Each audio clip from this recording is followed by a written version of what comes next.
Dua, tiga. Assalamualaikum warahmatullahi wabarakatuh. Waalaikumsalam warahmatullahi wabarakatuh. Alhamdulillahirrahmanirrahim. Wassalatu wassalamu ala asrofil anbiya'i wal mursalin wa ala alihi wa sahbihi ajma'in, amma ba'du. Alhamdulillahirrahmanirrahim. Pada kesempatan siang kali ini, Bapak Ibu sekalian, kita dapat berkumpul bersama-sama untuk belajar bersama.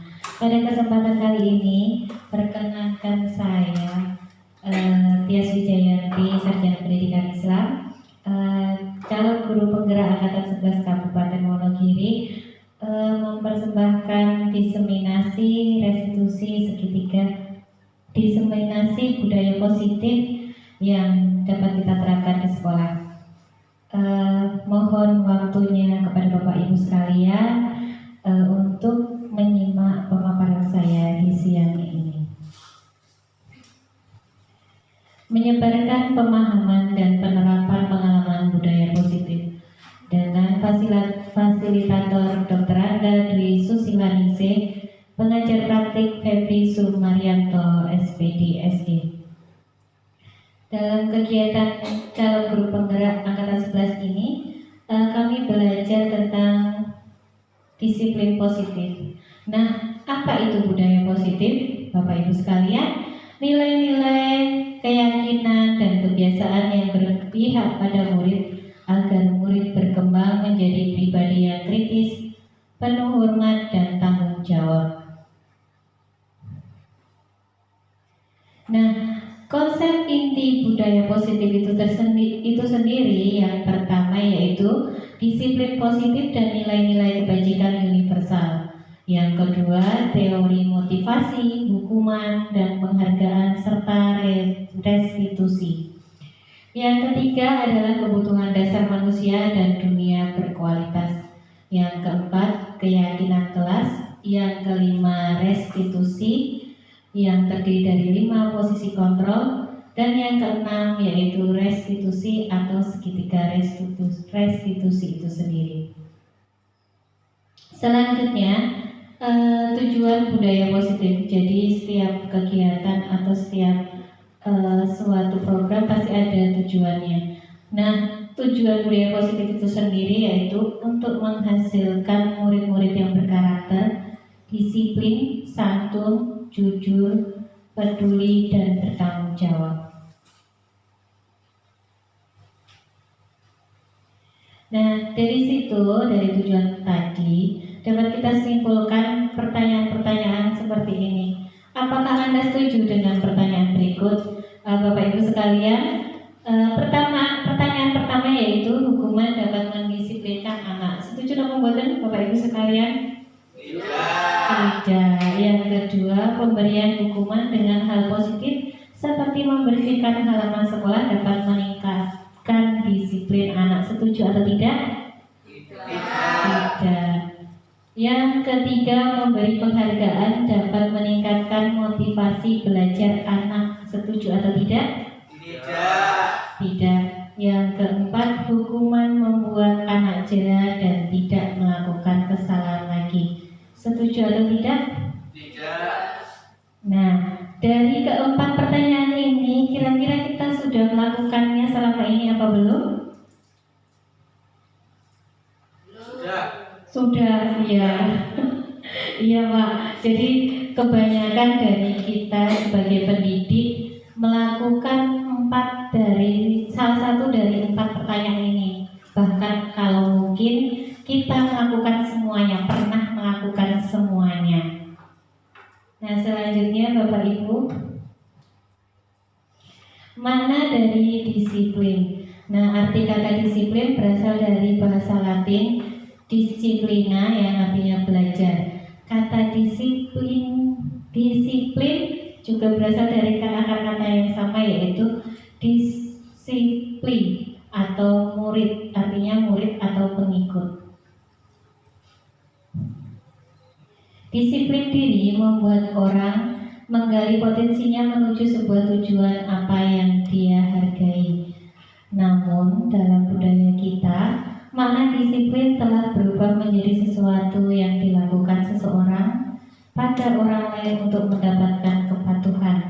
Kecenderungan umum adalah hubungan kata disiplin dengan ketidaknyamanan, bukan dengan apa yang kita hargai atau pencapaian suatu tujuan mulia. Nah, kebanyakan dari kita dari diri kita sendiri saja sebagai pendidik, jika kita mendengar kata disiplin itu pastikan erat kaitannya dengan hukuman atau konsekuensi yang kita dapat jika melanggar disiplin tersebut. Betul apa buatan Bapak Ibu? Betul. Lanjut ya. Teori motivasi perilaku manusia. Jadi dalam teori motivasi manusia ini ternyata punya motivasi tertentu untuk melakukan disiplin. Yang pertama, untuk menghindari ketidaknyamanan atau hukuman. Nah, ini misalnya apa yang akan terjadi apabila saya tidak melakukannya. Ini termasuk motivasi eksternal, karena kita pertanyaan kita ini cenderung mengarah kepada disiplin yang membuat kita melakukan hal tersebut untuk terhindar dari sanksi. Yang kedua, untuk mendapatkan imbalan dari orang lain atau institusi.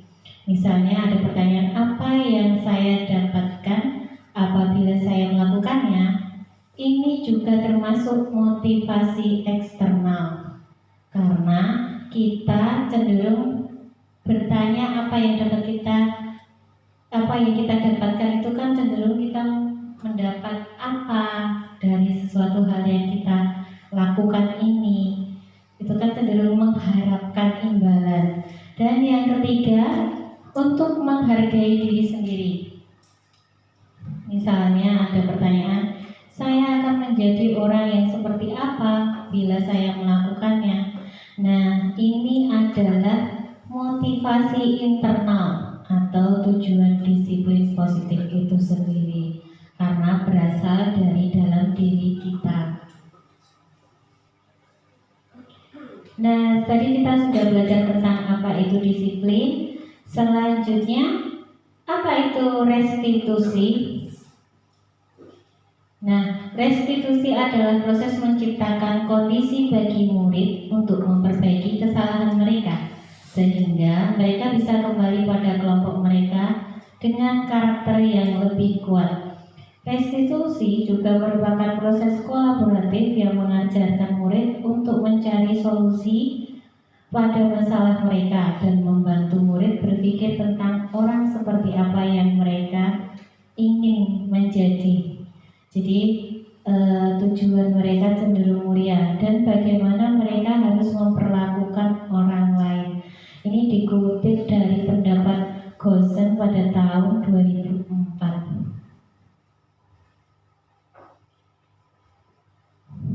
Selanjutnya dari pengertian restitusi tadi, ini ada 9 ciri restitusi. Jadi kita bisa mengetahui itu termasuk restitusi atau tidak.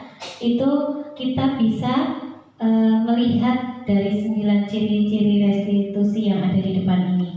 Yang pertama, bukan untuk menebus kesalahan, namun untuk belajar dari kesalahan. Yang kedua, memperbaiki hubungan. Yang ketiga, tawaran bukan paksaan. Jadi sifatnya itu bukan paksaan atau bukan memaksa, tapi merupakan sebuah tawaran. Nah, yang keempat, restitusi menuntun untuk melihat ke dalam diri. Jadi kegiatan restitusi ini menuntun orang yang direstitusi untuk melihat ke dalam dirinya sendiri atau ke dalam hati nuraninya. Yang kelima, restitusi mencari kebutuhan dasar yang mendasari tindakan. Yang keenam, restitusi diri adalah cara yang paling baik karena menimbulkan positif, energi positif dari dalam diri untuk berubah menjadi lebih baik. Dan yang ketujuh, restitusi fokus pada karakter bukan tindakan. Yang kedelapan, restitusi fokus pada solusi atau pemecahan masalah. Dan yang kesembilan atau yang terakhir, restitusi mengembalikan murid yang berbuat salah pada kelompoknya. Jadi restitusi membuat murid yang berbuat salah itu kembali ke kelompoknya dengan keadaan lebih baik secara psikologis maupun motivasi dirinya jauh lebih baik. Nah, di depan ini ada gambar segitiga restitusi. Nah, yang pertama dari kegiatan restitusi yang paling bawah yaitu menstabilkan identitas. Yang paling bawah ya, Bapak Ibu belah sini. Nah, yang menstabilkan identitas kita bisa mengucapkan, mesti ini salah satu kalimatnya misalnya, setiap orang pasti pernah melakukan kesalahan.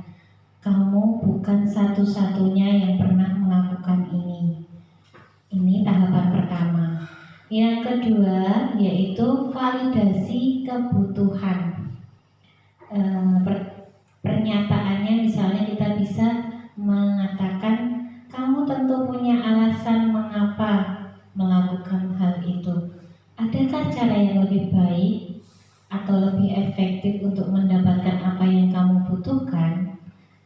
Dan yang ketiga, menanyakan keyakinan, yaitu nilai-nilai apa yang telah kita sepakati. Kamu ingin menjadi orang seperti apa?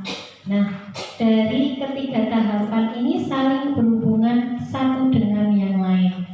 Nah, dari segitiga restitusi ini kita dapat membuat anak atau murid berubah menjadi lebih baik.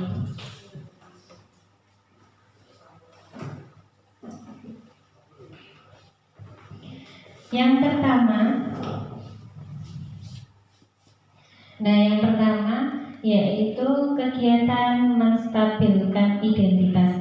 Untuk membuat anak merasa gagal karena berbuat salah menjadi positif terhadap dirinya. Nah, guru berkata, gurunya bisa mengucapkan kata-kata, berbuat salah itu hal yang manusiawi, tidak ada manusia yang sempurna. Bapak Ibu juga pernah berbuat salah, kita pasti bisa menyelesaikan permasalahan ini. Bapak Ibu guru tidak tertarik untuk mencari siapa tahu yang benar, siapa yang benar, siapa yang salah. Bapak Ibu guru lebih tertarik untuk menyelesaikan masalah. Atau bisa dengan kalimat, kamu menyalahkan dirimu sendiri terus-menerus, apakah kamu bersikap baik pada dirimu sendiri? Atau bisa dengan kata-kata yang lain yang sekiranya artinya kurang lebih seperti contoh-contoh di depan ini, Bapak Ibu. Selanjutnya yaitu validasi kebutuhan. Membantu siswa mengenali basic need atau kebutuhan yang ingin dipenuhinya ketika melakukan kesalahan itu. Nah, pertanyaan atau pernyataan Bapak Ibu guru bisa misalnya, kamu bisa saja kan melakukan yang lebih buruk, tapi kamu tidak melakukannya kan? Kamu pasti punya alasan mengapa melakukannya. Atau bisa juga, apa yang penting bagi kamu? Kamu boleh tetap berusaha menjaga sikap itu, tapi tambahkan sikap yang lain yang baru. Maukah kamu belajar dengan cara lain untuk mendapatkan apa yang kamu butuhkan tanpa memukul? Atau bisa juga dengan, apakah kamu bisa melakukan yang lebih baik besok lagi? Seperti itu termasuk memvalidasi kebutuhan.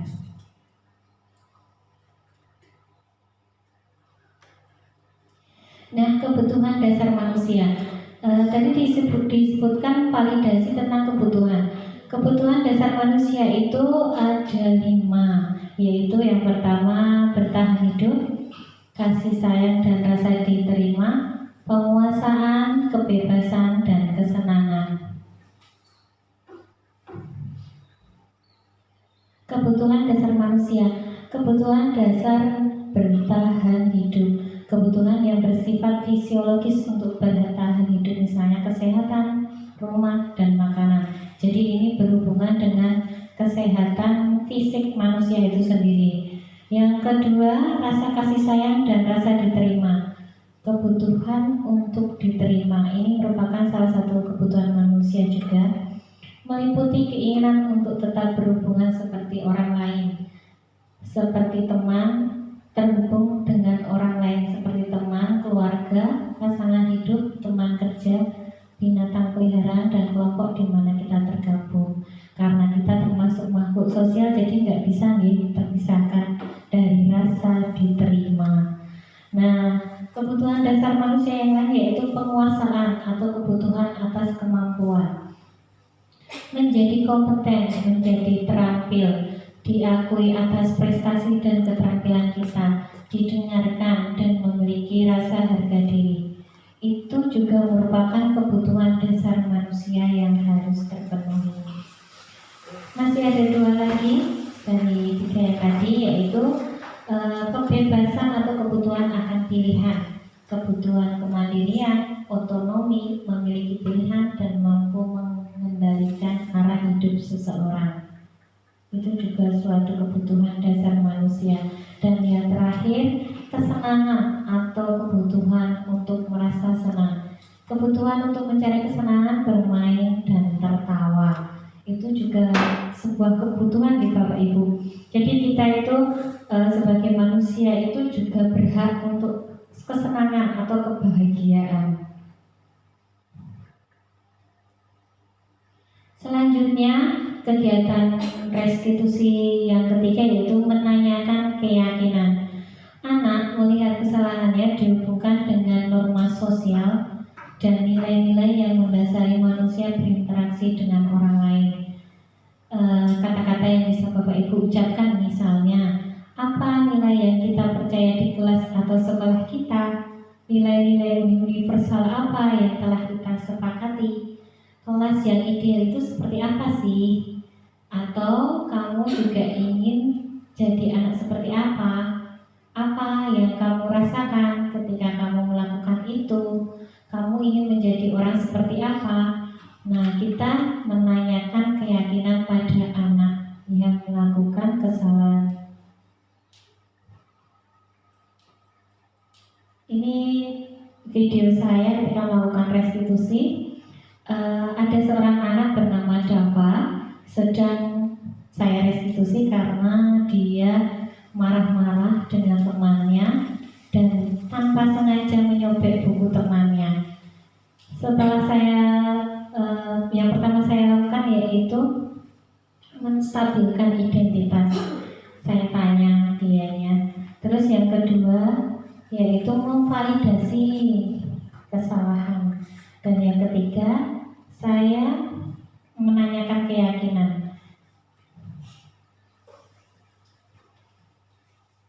Dan ini juga video saya merestitusi kasus yang kedua, yaitu seorang anak yang bernama Alif yang jarang sekali mengerjakan PR. Saya menanyakan alasannya kenapa dia tidak mengerjakan PR. Katanya lelah karena terlalu banyak bermain. Makanya saya melakukan restitusi pada anak tersebut, dan anak tersebut akhirnya menyadari kesalahannya dan menemukan solusi untuk dirinya sendiri. Intervensi 30 detik. Pada kesempatan ini, Bapak Ibu, setelah kita melakukan segitiga restitusi kepada anak, ini ada intervensi 30 detik.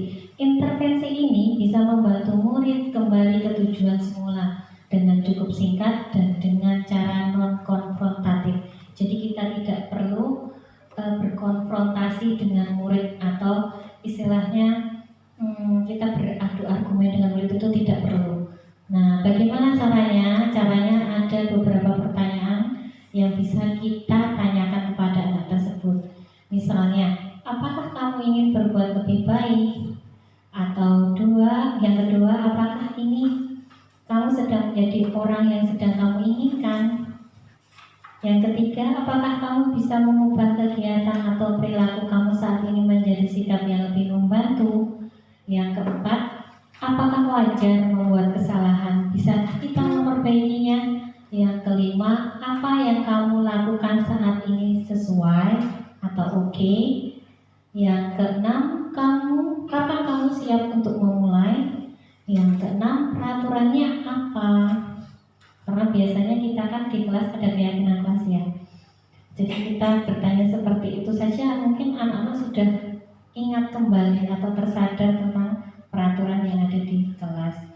Yang keenam, sepertinya kamu punya masalah, saya bisa bantu apa? Yang ketujuh, saat ini kamu seharusnya berbuat apa? Selanjutnya, apa yang bisa saya bantu agar kamu bisa melakukannya? Apakah saya bisa bantu agar kamu dapat segera memulai? Apakah tugas kamu saat ini?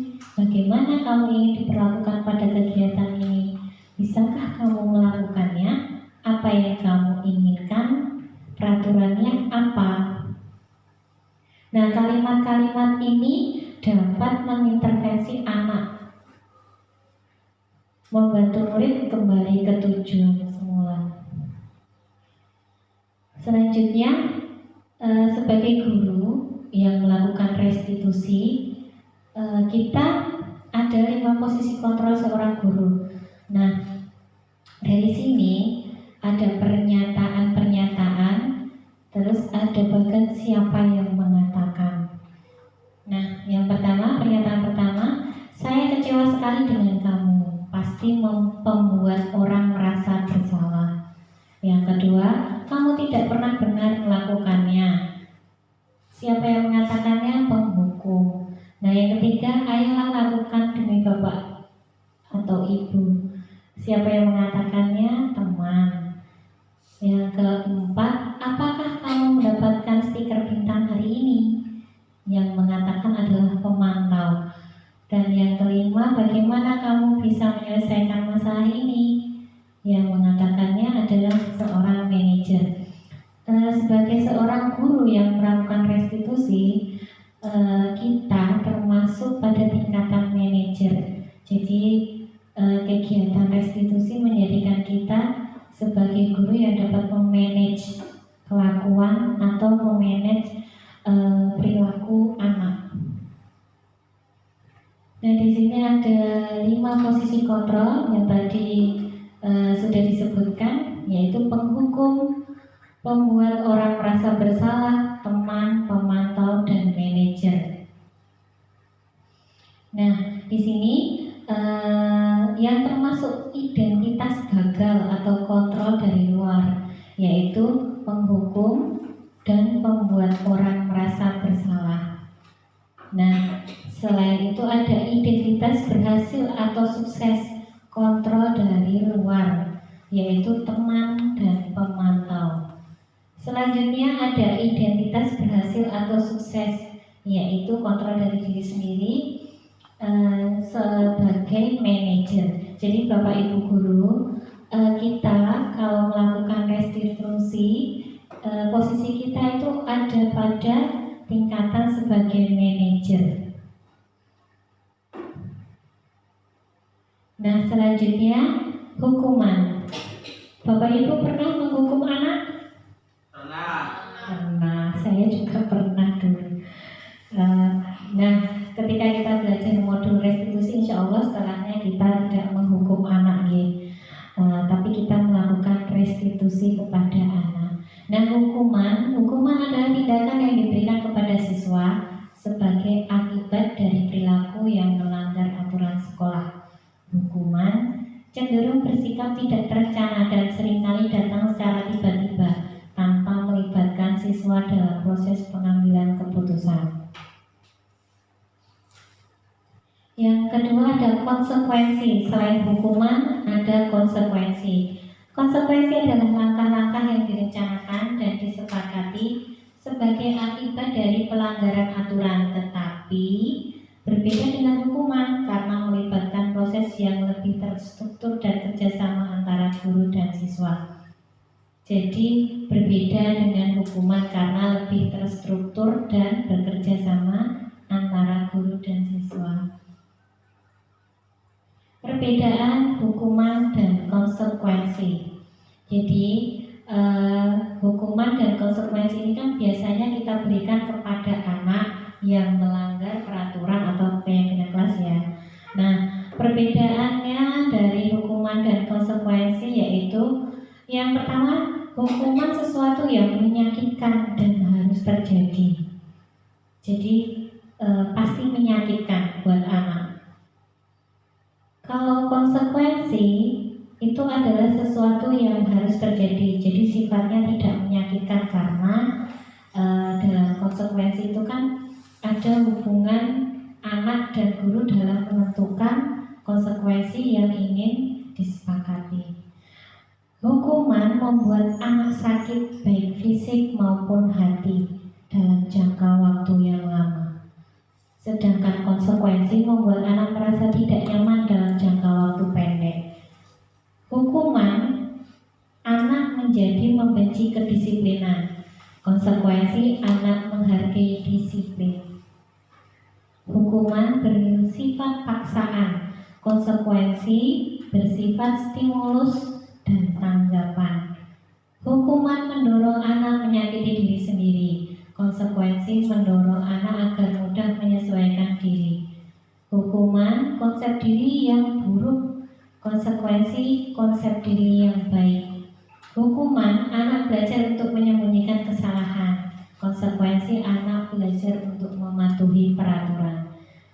Hukuman dalam diri anak terjadi rasa marah, rasa bersalah, rasa dipermalukan, merasa tidak dihargai. Sedangkan konsekuensi menyebabkan anak kehilangan hak, dibuat tidak nyaman dan diasingkan atau sementara time out. Nah Bapak Ibu, tadi kita sudah tahu perbedaan antara hukuman dan konsekuensi. Nah di depan coba dilihat Bapak Ibu, ini ada tindakan guru. Kayaknya kita pernah melakukannya ya. Yang pertama, mencatat 100 kali di dalam buku kalimat "Saya tidak akan terlambat lagi karena terlambat sekolah". Ini merupakan hukuman ya Bapak Ibu. Yang kedua, lari mengelilingi lapangan basket 2 kali karena terlambat hadir di sekolah. Ini juga merupakan hukuman untuk anak-anak. Murid diminta untuk push up 15 kali karena tidak menggunakan masker sekolah, termasuk hukuman juga. Terus menggantikan kertas tugas teman yang dicoret-coret. Kalau ini termasuknya konsekuensi. Karena berdasarkan kesepakatan antara guru dan murid. Nah, selanjutnya membersihkan tumpahan air di meja tulis karena tersenggol pada saat belajar, juga merupakan konsekuensi.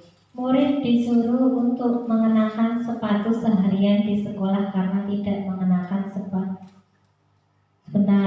Murid disuruh untuk tidak mengenakan sepatu seharian di sekolah karena tidak mengenakan sepatu hitam. Itu juga merupakan suatu hukuman. Lari mengelilingi lapangan basket 2 kali karena terlambat 10 menit. Itu termasuk konsekuensi. Nah, Bapak Ibu, identitas gagal dan identitas sukses. Nah, dilihat di sini di tabel, itu identitas gagal itu yang termasuk di dalamnya adalah hukuman. Nah, identitas sukses di dalamnya adalah konsekuensi dan restitusi. Jadi konsekuensi itu juga menyebabkan anak disiplin, tetapi itu kan dari eksternal ya, bukan faktor internal anak. Selanjutnya, untuk kita mendisiplinkan anak, kategori yang sukses tadi yang kita bisa buat yaitu keyakinan kelas. Keyakinan kelas dibuat secara universal yang mencakup berbagai aspek kesepakatan atau aturan yang sudah berlaku di dalam kelas tersebut. Budaya positif sekolah disusun secara terstruktur dan sistematis dengan melibatkan seluruh stakeholder sekolah. Persetujuan yang dibuat bersama antara guru dan murid selanjutnya akan ditaati bersama. Mari Bapak Ibu kita belajar tentang pembentukan keyakinan kelas. Keyakinan kelas bersifat lebih abstrak daripada peraturan dan lebih rinci dan konkret serta terdiri dari pernyataan-pernyataan universal.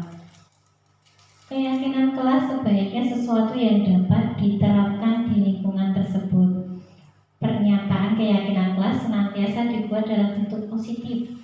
Semua warga kelas hendaknya ikut berkontribusi dalam pembuatan keyakinan kelas lewat kegiatan curah pendapat.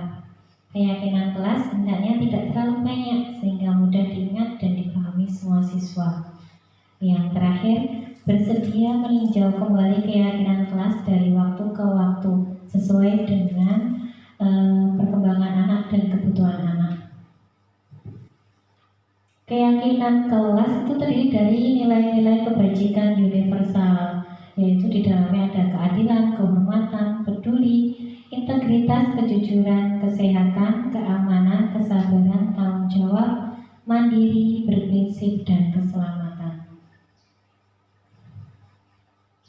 Ini ada tabel Bapak Ibu tentang peraturan dan nilai kebajikan yang dituju. Jadi peraturan-peraturan ini diantaranya kembalikan barang ke tempatnya, dilarang mengganggu orang lain, hadir di sekolah 15 menit sebelum pembelajaran dimulai, dilarang melakukan kekerasan, dilarang menggunakan narkoba, bergantian atau menunggu giliran, dilarang merokok, menggunakan masker, berjalan dilarang di kelas dan koridor. Nah, peraturan-peraturan ini biasanya kan ada di kelas-kelas kita. Itu bisa diubah kepada nilai kebajikan yang ingin kita tuju. Peraturan dan keyakinan kelas. Jadi nilai kebajikan yang akan kita tuju itu berubah menjadi keyakinan kelas. Selalu kembalikan buku ke tempatnya. Keyakinan kelasnya yaitu tanggung jawab. Bisa dilihat ya Bapak Ibu. Dilarang mengganggu orang lain. Keyakinan kelasnya menghormati orang lain. Hadir di sekolah 15 menit sebelum pembelajaran dimulai. Menghormati orang lain atau berkomitmen. Dilarang melakukan kekerasan. Keyakinan kelasnya keselamatan, menghormati orang lain. Dilarang menggunakan narkoba. Keyakinan kelasnya yaitu kesehatan, bergantian atau menunggu giliran. Keyakinan kelasnya yaitu menghormati orang lain dan bersabar. Gunakan masker. Keyakinan kelasnya kesehatan dan keselamatan. Jangan berlari-lari di kelas atau koridor. Keyakinan kelasnya yaitu keselamatan dan keamanan. Nah, dari uraian tadi dapat kita jabarkan prosedur pembuatan keyakinan kelas. Yang pertama, mempersilakan warga sekolah atau murid-murid di kelas untuk bercurah pendapat tentang peraturan yang perlu disepakati di sekolah. Jadi biasanya awal tahun pelajaran itu kita membuat peraturan-peraturan dengan murid yang murid dapat tuangkan misalnya dalam secari kertas lalu dikumpulkan. Nah, setelah terkumpul mencatat semua masukan-masukan dari murid atau warga sekolah di papan tulis atau di kertas besar. Nah, setelah mencatat semuanya, kita menyusun keyakinan kelas sesuai prosedur pembentukan keyakinan kelas atau sekolah. Mengganti kalimat-kalimat negatif menjadi positif. Contohnya, jangan berlari di kelas atau koridor. Kalimat positifnya yaitu berjalanlah di kelas atau di koridor. Jadi kalau kalimat negatif itu biasanya diawali dengan kata jangan, dilarang, tidak boleh. Nah, itu dirubah menjadi ke lebih positif dengan menggunakan kata kerja. Nah, selanjutnya tinjau kembali daftar curah pendapat yang sudah dicatat. Mungkin akan didapati bahwa pernyataan tertulis di sana masih ada yang berupa peraturan-peraturan. Jadi kita meninjau kembali. Adakah yang katanya belum diubah atau ada yang kata yang salah? Nah, setelahnya tinjau ulang keyakinan sekolah secara bersama-sama. Dan Dan yang terakhir, setelah keyakinan sekolah atau kelas dibuat, maka semua warga kelas dipersilahkan meninjau ulang dan menyetujui dengan menandatangani keyakinan kelas atau sekolah tersebut, termasuk guru, karyawan, dan selanjutnya meletakkan keyakinan yang telah dibuat di dinding atau di tempat yang mudah dilihat. Jadi semua merasa memiliki karena sudah menyepakati bersama-sama dengan membubuhkan tanda tangan. Seperti itu. Selanjutnya misalnya ini tadi di depan sini terlihat ini ada beberapa sticky note yang berisi tentang keyakinan kelas. Yang pertama misalnya saling membantu, ibadah tepat waktu, jujur dan dapat dipercaya, disiplin dan tepat waktu, peduli, saling menyayangi, menghargai guru dan teman, sopan dan santun, kebersihan sebagian dari iman. Dan mungkin bisa ditambahkan keyakinan-keyakinan kelas yang lain sesuai dengan kebutuhan murid. Dan yang terakhir, Bapak Ibu sekalian, saya mengucapkan banyak terima kasih karena telah diberikan waktu dan kesempatan untuk menyampaikan diseminasi restitusi atau disiplin positif pada kesempatan siang hari ini. Nah, Bapak Ibu, saya mohon maaf apabila dalam menyampaikan saya banyak kekurangan atau salah perkataan. Billahi taufiq wal hidayah. Wassalamualaikum